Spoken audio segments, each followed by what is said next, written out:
Eu começo com uma pergunta que me parece importante para o Tite dizer para todos nós.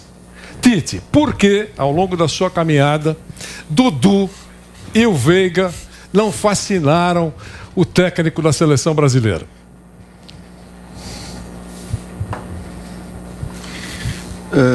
Vanderlei, situações elas são de concorrência, nós temos acompanhado. O Dudu, ele teve conosco, eu não sei se foram 2 convocações, uma tenho certeza que a gente participou junto de um jogo contra a Colômbia, de um jogo amistoso contra a Colômbia. E eu digo assim que eles têm bastante concorrência no setor, jogadores de qualidade. Isso é conceito fechado, jogador de qualidade e de conduta.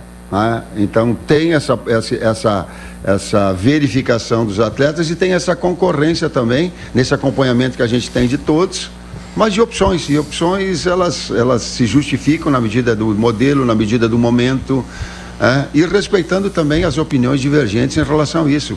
Técnico é saber escolher e saber também entender as críticas que são contrárias em função das suas escolhas.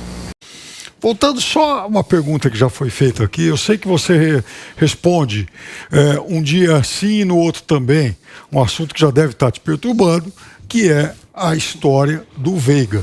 E eu estou retomando isso, Tite, porque olhando para esses teus modelos e principalmente pela forma como você posiciona o Paquetá, que serve como, você mesmo disse, um meia direita, um jogador de apoio, que se aproxima daquele externo pelo lado direito, também do atacante central, mas ele também tem uma função de recomposição muito importante. Nesse modelo que você apresentou, não me parece que exista vaga para um jogador com as características do Veiga, que é um meia, que costuma atuar um pouco mais à frente, até ocupando mais a faixa direita do campo, mas que, via de regra, não tem essa função de recomposição, por exemplo, que o Paquetá tem. Piperno, cara, eu falo de boa, assim, se tem uma coisa que eu trago, é quando as coisas elas são respeitosas nesse plano que está colocando, ela é no plano das ideias. E no plano das ideias, cara, ninguém tem um monopólio da verdade. A gente fica refletindo, organizando, buscando. O Veiga é um grande jogador. E vou falar uma coisa muito tranquila. Quem deu a primeira start a respeito do Veiga fui eu numa convocação. Não porque eu tenha sido o cara, mas porque ele tem apresentado um futebol, isso é consenso. Eu estou falando que há uma concorrência nesse setor. E tu está falando agora de funções. Ele é um jogador que recompõe no Palmeiras pelo centro junto com o centroavante, junto com o Rony. E quem faz o trabalho de lado, de campo, numa recomposição, é o Scarpa, pelo menos foi no último jogo, juntamente com o Dudu, com os 2 meio-campistas, Danilo e Rafael Zé Rafael. Bom, o segundo, e o Zé Rafael. Então, Zé Rafael, isso é a recomposição defensiva. Então, ele trabalha nessa fase defensiva um pouco mais preservado numa ação de ataque, um meia atacante, que é onde ele produz bem. E aí ele está concorrendo, sim, eu volto a dizer, mas não só especificamente com o Paquetá, mas ela é com o Paquetá, porque o Paquetá também faz a função, mas ela é com o Couto, ela é com o Neymar, ela inclusive com o Rodrigo, que na base do Santos, ele jogou numa função central. E que possa ser utilizado ali, numa faixa onde o Firmino hoje jogando possa jogar. Então ele é de concorrência, eu falo muito tranquilo, falo de boa com a molecada, falo na paz, não tem problema nenhum, inclusive respeitando outros que possam entender, devia ter sido convocado o Veiga. Sim, ela pode ser pela grandeza e pela qualidade de jogador. Nós vamos continuar com as perguntas, o Nilson vai perguntar, o Bruno e o Flávio também. Eu só quero... Diga, César.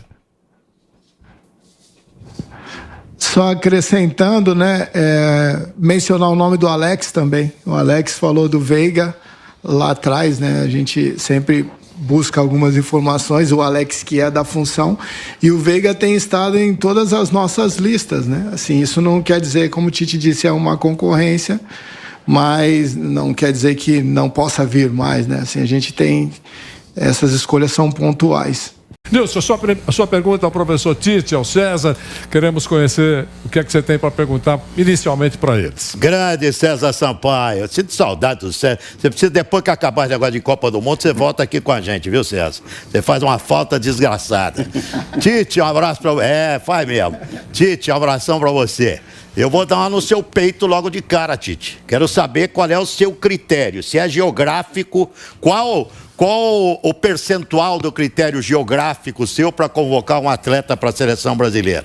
Ele tem que estar no exterior, ele leva vantagem, não leva vantagem? Explique sobre isso, porque isso você é muito questionado, Tite. Nilson, boa noite. E faz parte da minha atividade. Quando ela é dos questionamentos, da busca de informação e da busca de opiniões, democraticamente nós temos que ouvir, e é meu papel também. E eu tenho isso, e eu tenho para comigo. A minha formação me traz assim. Especificamente da resposta, Nilson, é muito difícil saber o nível e quantificar isso. A gente tem que relativizar. Qual é que é a exigência da Premier League? Qual é a exigência da Premier League contra o espanhol? E o francês? E o brasileiro? E nós, por isso que esse acompanhamento, por isso do César Sampaio, que nós roubamos de vocês e trouxemos para cá para ter um olho clínico, para que a gente possa estar presente nos jogos, para que a gente possa acompanhar com vocês, para que a gente possa rever opiniões, para que a gente possa ouvir opiniões, para que a gente possa rever conceitos, se assim o for, mas desse acompanhamento mais aprofundado. E não aquela história de convocar pelo aspecto geográfico só porque está fora. Não é assim. Não foi assim, não traz esse critério. Traz sim a mensuração da qualidade técnica do atleta, do nível de exigência que está, do momento que está, sim, dos campeonatos, do nível técnico que eles enfrentam, sim. Inclusive da qualidade dos gramados que ele tem, porque como é que tu vai assistir, por exemplo, um jogo de Cruzeiro e Náutico? Que tipo de avaliação possa ser feito aí? Ou tu pegar um estádio que não tem as tuas melhores condições, aí tu quer que a velocidade do jogo aconteça, se o gramado não te proporciona. Eu não sei como é que está o Engenhão agora, mas visualmente também eu vejo que quando ele dá 30 minutos também não tem as suas melhores condições. Então, tu ter todas essas variáveis que eu possa... e nós todos, enquanto comissão técnica, avaliarmos, a palavra final é minha, mas há um grupo de pessoas que segue e aí acompanha, por exemplo, jogos ininterruptos, César. Isso. Nós acompanhamos, por exemplo, o César, o jogo integral e os outros integrantes da comissão técnica, e não os melhores momentos, para poder, de alguma forma, ser o mais justo possível. E não, daqui a pouco, atenção, como tu disseste, geograficamente está procurando uma convocação.